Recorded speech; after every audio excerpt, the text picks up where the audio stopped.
अस्सलाम वालेकुम। आज हम एक ऐसी चीज़ की बात करेंगे जो हमारे जिस्म के लिए बहुत ज़रूरी है, लेकिन इसकी थोड़ी सी भी कमी बेशी खतरनाक हो सकती है। जी हाँ, हम बात कर रहे हैं सोडियम की, एक ऐसी चीज़ जिसे अक्सर लोग ठीक से नहीं समझते।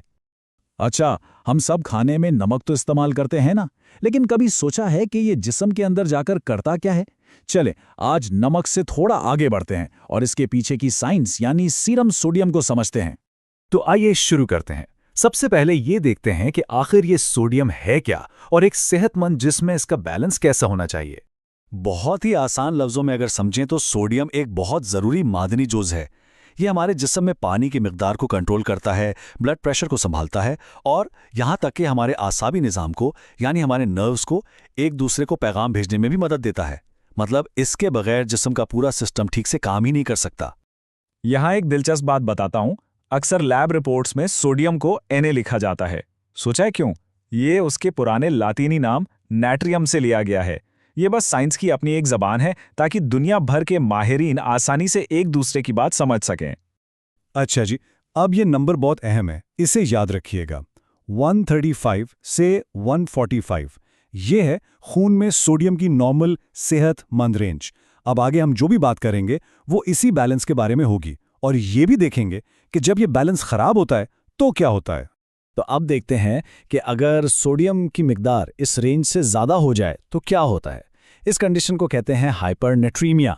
और हाँ, ये आमतौर पर बहुत ज़्यादा नमक खाने से नहीं होता, बल्कि इसकी बड़ी वजह ये होती है कि जिस्म से बहुत ज़्यादा पानी निकल गया है। तो असल मसला होता क्या है? जब खून में सोडियम की मिकदार बढ़ जाती है ना, तो वो एक मैग्नेटिस की तरह काम करता है और दिमाग की खलियों यानी ब्रेन सेल से पानी को बाहर की तरफ खींच लेता है। इससे होता यह है कि दिमाग के खलिए पानी की कमी का शिकार होकर सिकुड़ने लगते हैं।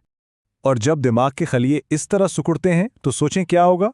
दिमाग का पूरा कम्युनिकेशन सिस्टम गड़बड़ा जाता है और यही वो तब्दीली है जिसकी वजह से खतरनाक इलामात नजर आना शुरू हो जाती हैं। इन सिकुड़ते हुए खलियों का असर फिर पूरे जिस्म में महसूस होता है। जिस्म फौरन सिग्नल देता है कि पानी की कमी हो गई है, जिससे शदीद प्यास लगती है। दिमाग ठीक से काम नहीं कर पाता तो थकावट और उलझन होती है, और अगर हालत बहुत ज्यादा खराब हो तो दौरे भी पड़ सकते हैं। चलें अब सिक्के का दूसरा रुख देखते हैं, यानी जब सोडियम की सतह बहुत कम हो जाए उसे कहते हैं हाइपोनीट्रेमिया। और ये आमतौर पर तब होता है जब जिस्म में बहुत ज़्यादा पानी जमा हो जाता है, जो खून में मौजूद सोडियम को बिल्कुल पतला कर देता है। यहाँ पर मसला बिल्कुल उल्टा है। जब खून में सोडियम कम होता है तो जिस्म में जो इजाफी पानी है वो खून की नालियों से निकलकर दिमाग के खलियों में घुसना शुरू हो जाता है, जिसकी वजह से वो आप कह सकते हैं एक गुब्बारे की तरह फूल जाते हैं या सूज जाते हैं। तो यहाँ सूरत हाल बिल्कुल उल्टा है। इजाफी पानी दिमाग के खुलियों में दाखिल होकर उन्हें सुजा देता है।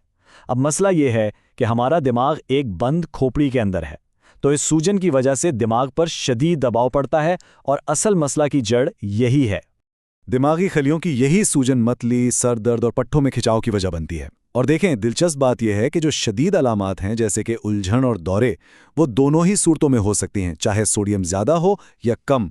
इससे पता चलता है कि दिमाग के लिए बैलेंस से हटकर कोई भी तब्दीली कितनी खतरनाक है। आइए ज़रा हल्की अलामतों को आमने सामने रखकर देखते हैं। जब सोडियम ज़्यादा होता है तो शदीद प्यास और चिड़चिड़ापन बहुत आम है, जबकि सोडियम कम होने पर अक्सर मतली और पट्ठों में खिंचाव महसूस होता है। ये छोटे छोटे फ़र्क अक्सर डॉक्टरों को तशखीस में मदद देते हैं। तो जब ये बैलेंस बिगड़ जाए तो इसे ठीक कैसे किया जाता है? यहाँ सबसे अहम उसूल, सबसे ज़रूरी बात यह है कि जो भी इलाज किया जाए वो हमेशा आहिस्ता और बहुत एहतियात से किया जाता है, ताकि दिमाग को कोई झटका न लगे। अच्छा, जब सोडियम ज़्यादा हो यानी पानी की कमी हो तो इलाज सीधा सा है, पानी की कमी को पूरा करना। ये पानी मुंह के जरिए भी दिया जा सकता है या फिर IV के जरिए।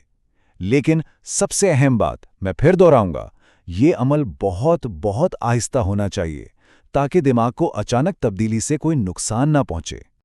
और जब सोडियम कम हो यानी जिस्म में पानी ज़्यादा हो तो इलाज अक्सर ये होता है कि पानी पीने को महदूद कर दिया जाए। और यहाँ भी वही उसूल लागू होता है। इस्लाह सुस्त और मोहतात होनी चाहिए। दिमाग को नई सतह पर खुद को एडजस्ट करने के लिए वक्त देना बहुत बहुत ज़रूरी है। देखें, अगर इस पूरी गुफ्तगू में से सिर्फ एक बात याद रखनी हो तो वो ये है कि मसला अक्सर खाए गए नमक का नहीं होता।